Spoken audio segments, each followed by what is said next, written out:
Hi ನಮಸ್ತೆ. ನಮಗೆಲ್ಲ ಮಣ್ಣಿನ ಪಾತ್ರೆನಲ್ಲಿ ಅಡುಗೆ ಮಾಡಿ ಅಭ್ಯಾಸ ಇಲ್ಲ ಅಲ್ವಾ? ಸೊ ಅದಕ್ಕೆ ಸ್ವಲ್ಪ ಪ್ರಾಕ್ಟೀಸ್ ಆಗಲಿ ಅಂತ ಹೇಳಿ ಮೊದಲು ಒಂದೇ ಒಂದು ಮಣ್ಣಿನ ಪಾತ್ರೆನ ತೊಗೊಂಡಿದ್ದೆ.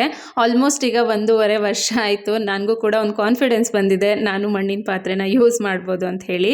ಹಾಗಾಗಿ 3 ಪಾತ್ರೆಗಳನ್ನು ತರಿಸ್ಕೊಂಡಿದ್ದೀನಿ. ಇನ್ಸ್ಟಾಗ್ರಾಮಲ್ಲಿ ವಿಲೇಜ್ ಡೆಕೋರ್ ಅನ್ನೋ ಪೇಜ್ ಇದೆ ಅಲ್ವಾ, ಅಲ್ಲಿಂದ ತರಿಸ್ಕೊಂಡಿರೋದು.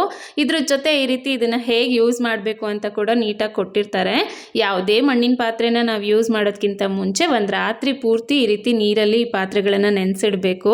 ನೆನೆಸಿಟ್ಟಾಗ ನೀವು ಇಲ್ಲಿ ನೋಡ್ತಾ ಇದ್ದೀರಾ ಅಲ್ವಾ, ಈ ರೀತಿ ಬಬಲ್ಸ್ ಬರ್ತಾ ಇರುತ್ತೆ. ಅಂದರೆ ಮಣ್ಣು ಚೆನ್ನಾಗಿ ನೀರನ್ನು ಹೀರ್ಕೊಳ್ಳುತ್ತೆ ಅಂತ. ಸೊ ಈ ರೀತಿ ಮಾಡಿದಾಗ ಪಾತ್ರೆನೂ ಕೂಡ ಗಟ್ಟಿ ಆಗುತ್ತೆ. ಅದಾದಮೇಲೆ ಅಕ್ಕಿ ತೊಳೆದಿರುವಂಥ ನೀರನ್ನು ಇದಕ್ಕೆ ಹಾಕಿ ಚೆನ್ನಾಗಿ ಕುದಿಸಿ ವಾಶ್ ಮಾಡಿ ಅದು ಪೂರ್ತಿ ಡ್ರೈ ಆದಮೇಲೆ ಅಡುಗೆ ಎಣ್ಣೆನ ನೀಟಾಗಿ ಇದಕ್ಕೆ ಸವರಿ ಸ್ವಲ್ಪ ಡ್ರೈ ಆಗೋದಕ್ಕೆ ಬಿಡಬೇಕು. ಆಮೇಲೆ ಇದನ್ನು ವಾಶ್ ಮಾಡಿ ನಾವು ಅಡುಗೆಗೆ ಯೂಸ್ ಮಾಡ್ಬೋದು. ಇವತ್ತು ನೈಟ್ ಊಟಕ್ಕೆ ನವಣಕ್ಕಿ ಅನ್ನ ಮತ್ತು ಸಾಂಬಾರು ಮಾಡೋಣ ಅಂತ ಪ್ಲಾನ್ ಇತ್ತು. ಹೇಗಿದ್ರು ಹೊಸ ಪಾತ್ರೆಗಳಿದ್ವಲ್ಲ, ಇದರಲ್ಲೇ ಮಾಡೋಣ ಅಂತ ಹೇಳಿ ಮಾಡಿದೆ. ಟೇಸ್ಟ್ ಅಂತೂ ತುಂಬಾ ಚೆನ್ನಾಗಾಗಿತ್ತು. ಒಲೆ ಮೇಲಿನ ಅಡುಗೆ, ಈ ರೀತಿ ಮಣ್ಣಿನ ಪಾತ್ರೆನಲ್ಲಿ ಮಾಡಿರೋ ಅಡುಗೆ ಆರೋಗ್ಯಕ್ಕೆ ಎಷ್ಟು ಒಳ್ಳೆಯದೋ ರುಚಿನೂ ಅಷ್ಟೇ ಚೆನ್ನಾಗಿರುತ್ತೆ ಅಲ್ವಾ? ಇನ್ನು ಮುಂದೆ ನಮ್ಮ ಹೆಲ್ದಿ ಸೀರೀಸಲ್ಲಿ ಇವು ಕೂಡ ಇರ್ತವೆ. ಸಿಗ್ತೀನಿ ನೆಕ್ಸ್ಟ್ ಮಿನಿ ಬ್ಲಾಗಲ್ಲಿ. ಬಾಯ್.